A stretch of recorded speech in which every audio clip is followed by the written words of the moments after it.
It's our 4th and last day here in Vietnam. So, ngayong morning, it's already 6:50 in the morning. So, dahil sa body clock, I decided na din na I wake up early para pumunta sa Bintay Market. Kasi magmo-motorbike tayo tapos medyo mainit na maya-maya tapos baka mas madaming sasakyan. Kaya I decided to go there now. Kasi yun lang yung open na napupuntahan ko ngayong araw. Tapos siguro bilhin na lang tayo ng mabilisang ngat-ngatan sa baba sa Circle K para lang may breakfast tayo ng kaunti. Pero yun. So, ang dala ko lang ngayon, kasi ang bala ko lang naman bilhin dun is mga konting t-shirts, tsaka siguro mga Vietnamese coffee, ganyan, or other stuff na pwedeng pampasalubong. So, mga 1 million dong ang dala ko ngayon. Around 2,000 pesos. Tapos mamaya, magpapapalit ulit ako dun sa pinagpalitan ko nung first day para mag-shopping ng damit naman. Mga damit dito. Kasi madaming magandang local brands dito. So, that's for myself. So, yun lang. Ang flight natin for later is 1 a.m. Mag-check out na tayo ng hotel ng 12 a.m. Kaya din ako alis na maaga kasi para makabalik pa ako ng maaga. Maayos ko pa yung gamit ko. Tsaka makaligo pa ako dito sa hotel. So, yeah. Nakapambahay lang ako. Yan. Naka-ano lang ako. Simpleng yung kalat na ano. Naka-simpleng pambahay lang ako kasi mamamalengke lang naman tayo. Tsaka wala naman tayo pupuntahang tourist spot this morning. Babalik na lang tayo mamaya para magpalit. So, yeah. I'll see you there.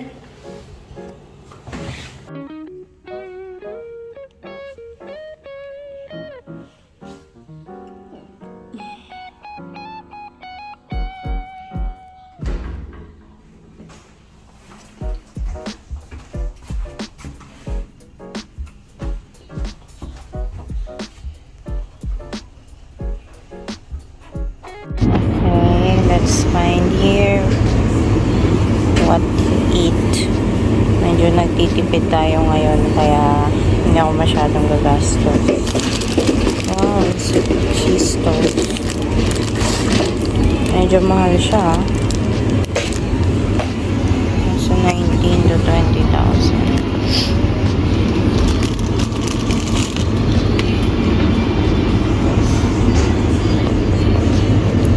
Gusto ko to.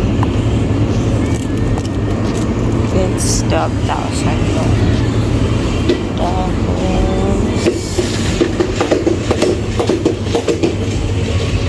pinapay. Ito yung kinain ko no isang araw. Masarap siya. Custard.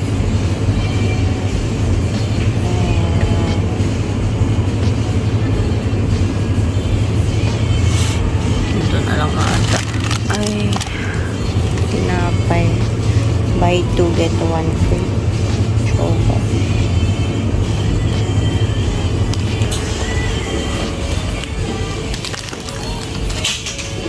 So, nakabook na ako ng Grab bike papuntang Bintay Market na may hotel. Kaninang umaga mga 5:30 kasi tinry ko para lang maitabi ko na yung pamasahe. 39,000 doon. So, medyo almost 100 pesos. Siguro parang nagpas na siya ng 50. Medyo malayo kasi siya, 20 minutes away from my hotel. Tapos, nung nag-change ako ulit ngayon, 40,000 na siya. So, yes. Kasi regarding sa parking to, no security guard staff, please take care of your motorbike. Please ask staff for chain and lock. Yan, chain and lock. Don't take responsibility for your losses. Kasi parang meron yung iba na nanakawan daw sila dito ng motorbike. So, yan makikita nyo, naka-chain siya. Kasi nga, nakapark lang siya dito. So, ang dami-dami niyan. Minsan daw, may nagnanakaw daw niyan. Kaya, yun ang biggest struggle nila dito. Yung motorbike steel. Ito, ano ba yan? Bakal bote. So, yan. So, we're now here at Bintay Market. So, this is around the Chinatown of Ho Chi Minh. And dito, mga wholesale siya. Kaya mas mura siya kaysa sa Bentan. So, let's see. Medyo sarado pa yata yung iba.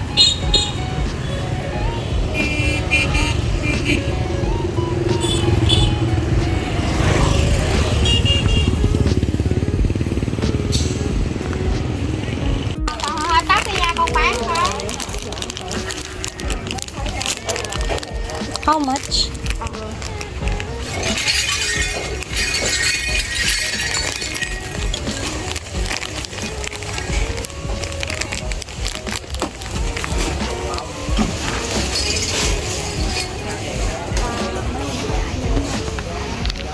Mahal pala nun yung 70,000. Parang mga nasa almost 400. Ang mahal. Ayan. Dami pang sarado. Next stop natin ay okay. Hanap tayo ng authentic na Vietnamese coffee. Dito kaya yun. May mga kainan ata dito.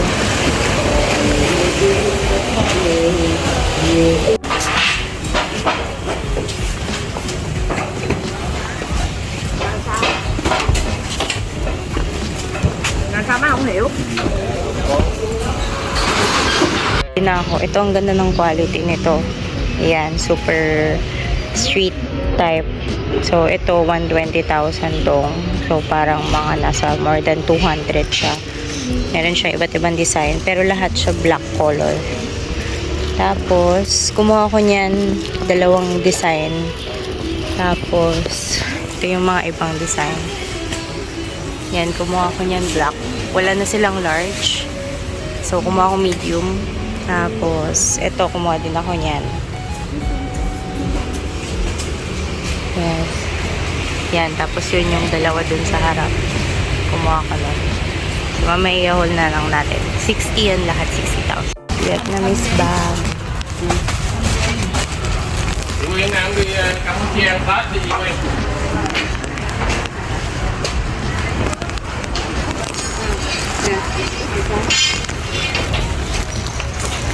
Oh. After going in a while, bumili ako ng bag na nakalagay Vietnam. Ibigay ko kay mama. And I definitely agree na mas mura dito. Grabe, ang saya. Ito. Kaso paubos na ang ating money. So ito, titigil tayo ng coffee. Okay. Arabica. The small cacao like chocolate. Ah, this chocolate like chocolate. Okay. What is this? Ah, okay.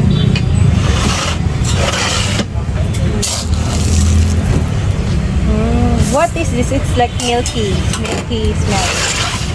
It's Arabica Robusta. Ah, okay. Mix. Sorry, Robusta. Okay.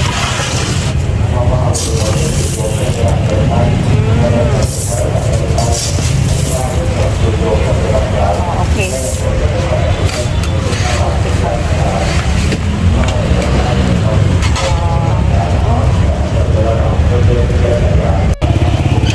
Dito kayo bibili ng kape.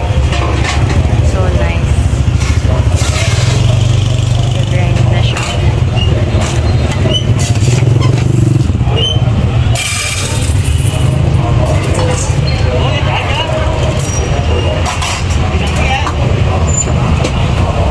It smells good.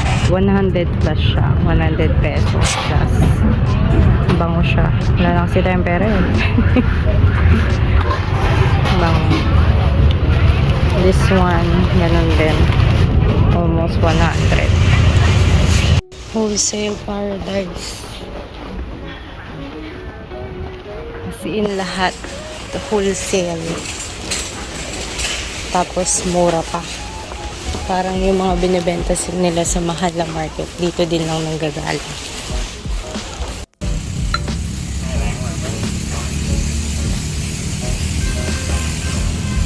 Ano yung smell?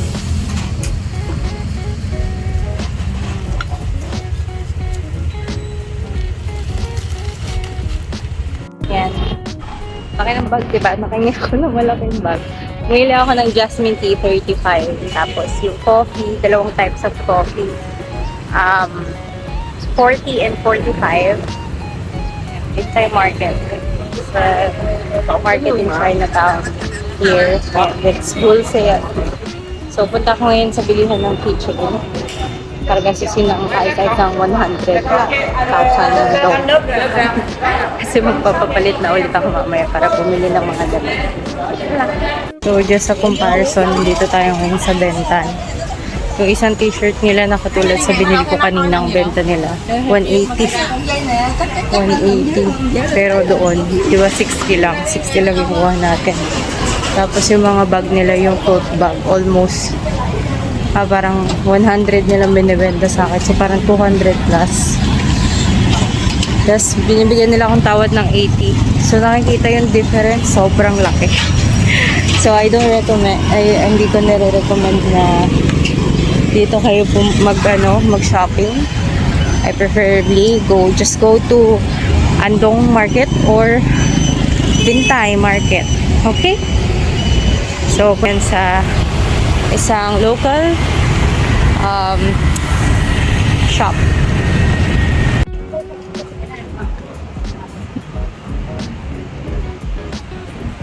Going to the new playground, local branch of Vietnamese. Vietnam.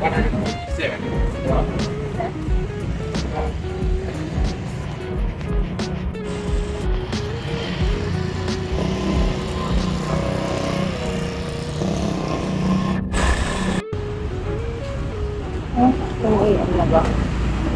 Wala pa. Open? We are not on yet. Okay. 10? Let's go back at 10. Okay, thank you.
So many bottles, turn to my little place up in the shade so I can cover up the pain. I chase success, but I hope I don't get too successful. Fame wise, pain, honesty, not my favorite franchise. I don't wanna like the fight, this is the thing I can't find. Get it, little.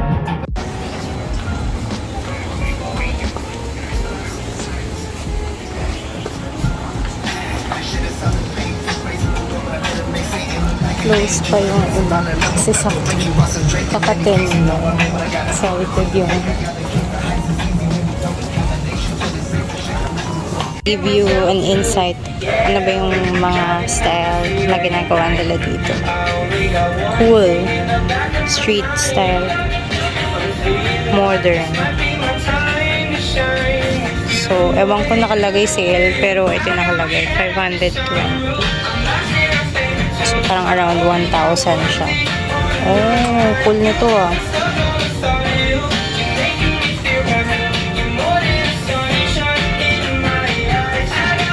Hey guys, so ready to check out na ako. Ito yung maleta. Tsaka, meron pa isang bag. Pero ililipat ko yun mamaya sa bag kong dala. Tapos gagamitin ko for important things yung bigay sa akin ng coworker ko dito before.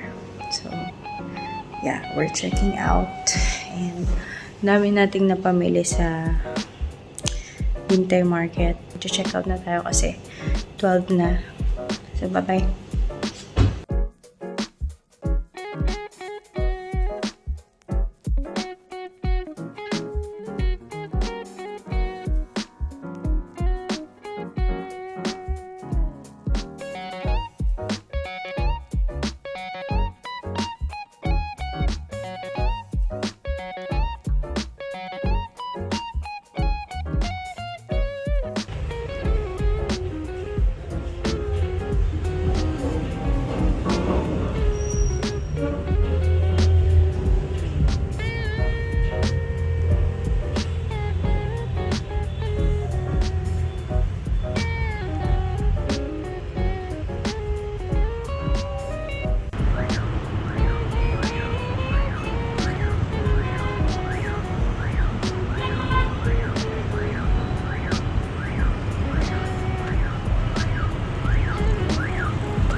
Guys, so nandito tayo ngayon sa I think Saigon River. So dito lang tayo dinala ng ating mga paa kasi umalis na ako ng hotel kanina pa, tapos sumambay ako sa cafe ng mga ilang oras, tapos na din ako nagbihis, tapos may imi-meet kasi akong isang friend today, student ko siya before. Tapos, yun, tingnan. Crazy Ho Chi Minh. Tapos, I made sure na makakaikot-ikot pa ako bago ako umalis. So, kasi after namin mag-meet, kakain lang kami or magka-coffee. Tapos, okay na. Didiretso na ako ng hotel. Tapos, didiretso na din ako ng airport. So, habang naglalakad ako, parang umikot-ikot lang ako. Maghanap sana ako ng grocery store para bibili pa ako ng more Vietnamese foods. Tapos ito, nakita ko tong place na to. Parang bridge siya para sa mga tao. And ang ganda. Ganda niya.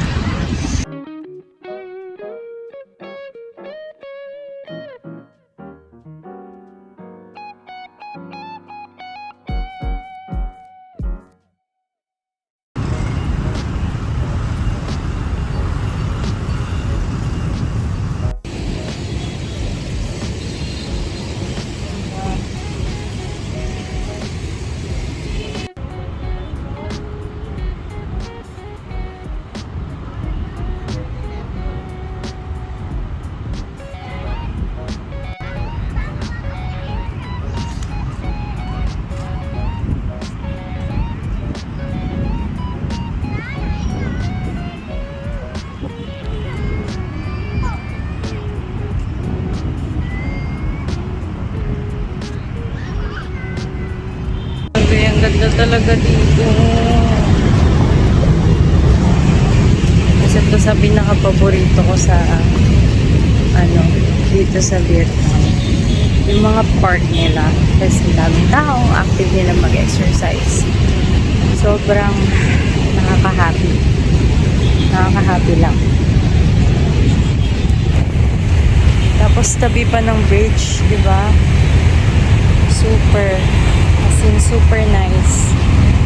Tapos, it feels safe pa dito. Ang ganda ng view, grabe. Ganda-ganda.